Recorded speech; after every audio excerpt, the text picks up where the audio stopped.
হয়ে যাই।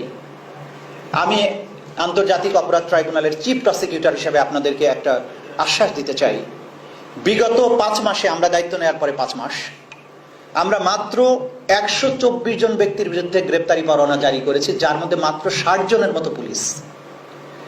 যে লেভেলের অ্যাট্রোসিটি বাংলাদেশে হয়েছে, এক যাত্রাবাড়িতেই 400 থেকে 500 পুলিশ পাগলের মতো গুলি করেছে, প্রত্যেকটা জায়গায় গুলি হয়েছে। আমরা যদি সবাইকে গ্রেপ্তার করতাম তাহলে এই হলরুমের আজকে 4 ভাগের 1 ভাগ অফিসার থাকতো, বাকি সবগুলোই গ্রেপ্তার হয়ে যাওয়ার কথা ছিল।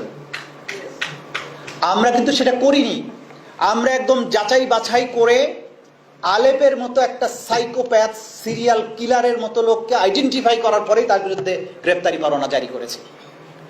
যারা আয়না ঘরের মতো জায়গায় মানুষের পরিবর্তে তারা এক একটা প্রেতাত্মায় পরিণত হয়েছে, আমরা সাক্ষী প্রমাণ পেয়েছি, প্রতিনিয়ত পাচ্ছি, যে জ্যান্ত মানুষগুলোকে উল্টা করে ঝুলিয়ে ড্রিল মেশিন দিয়ে তাদেরকে ছিদ্র করা, জননাঙ্গে ইলেকট্রিক শক দেয়া। ওই যে চেয়ারের ছবিটা দেখেছেন, যেটা আমরা আবিষ্কার করেছি, সেটার মধ্যে বসিয়ে ইলেকট্রিক কানেকশন দেওয়ার পরে এটা প্রচন্ড গতিতে ঘুরতে থাকে, মানুষগুলো তারপরে অ্যাবনর্মাল হয়ে যায়, কারণ কখনো আর স্বাভাবিক জীবনে ফিরতে পারে না। আয়না ঘরের কয়েকটা সেলের দরজা বন্ধ করে 3 ফিট বাই 6 ফিট, পুরো ব্ল্যাক কালার করা, কোনো ভেন্টিলেশন নাই, স্টিলের দরজা, এতটুকু একটা ছিদ্র, যখন বেশি চিৎকার করতো ওইটা দিয়ে খুলে খাবার পানি দিত। ওই পাশে কোনার মধ্যে একটা ট্যাপ এবং ছোট্ট একটু আপনার পয় নিষ্কাশনের ব্যবস্থা, সেটাই তার টয়লেট। এইভাবে 8 বছর মানুষকে 8.5 বছর আটকে রাখা হয়েছে বলে জানতে পেরেছি, এবং যারা ফিরে আসেননি তারা কোনোদিন আর হয়তো ফিরে আসবেন না।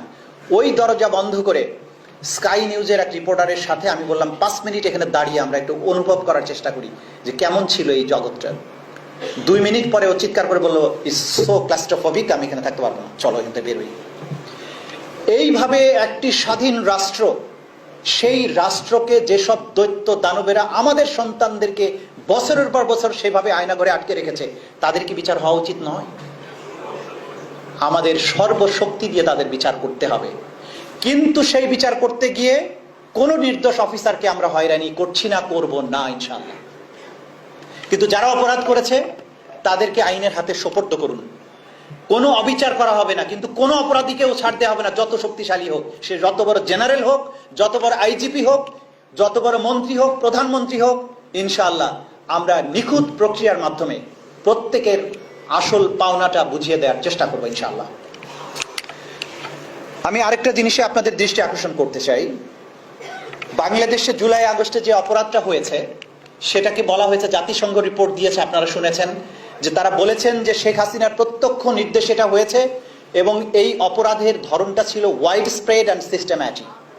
মানবতা বিরোধী অপরাধ যখন হয়, বিচ্ছিন্নভাবে যশোরে যেভাবে গুলি হয়েছে, যাত্রাবাড়িতে যেভাবে গুলি হয়েছে, ঠাকুরগাঁওয়ে সেই একই পদ্ধতিতে হয়েছে, এই একই যে প্যাটার্ন, এইটা কখন হয়? যখন রাষ্ট্রের প্রধান ব্যক্তির থেকে নির্দেশ আছে। সব জায়গায় লিথাল ওয়েপন ব্যবহার হয়েছে, অ্যাবডাকশন হয়েছে, কনফাইনমেন্ট হয়েছে, টর্চার করা হয়েছে, লাশ দাফন করতে বাধা দেওয়া হয়েছে, চিকিৎসা নিতে বাধা দেওয়া হয়েছে, পোস্টমর্টম করতে দেওয়া হয়নি, পারিবারিক গোরস্থানে দাফন করতে দেওয়া হয়নি। এই যে অ্যাট্রোসিটি যতগুলো হিটলার করেছিল, তার প্রত্যেকটি শেখ হাসিনার গভর্নমেন্ট করেছে। এই জায়গায় বাগেরহাটের মতো, বাগেরহাটের এখানে কেউ আছেন কিনা জানি না, বাগেরহাটে আমরা 67 জন নারীকে অবরুদ্ধ করে হেনস্থা করার প্রমাণ আমরা পেয়েছি, 200-রও বেশি আহত হওয়ার প্রমাণ পেয়েছি। আমরা যখন বাগেরহাটের জেলা প্রশাসনের কাছে তথ্য চেয়েছি, তারা বলেছে বাগেরহাটে কোনো ঘটনা ঘটে নাই। আপনারা কেন এটা করেছেন? প্রত্যেক ডিস্ট্রিক্টে গুলি হয়েছে, সব জায়গায় মানুষ মারা যেতে হবে, নট দ্যাট।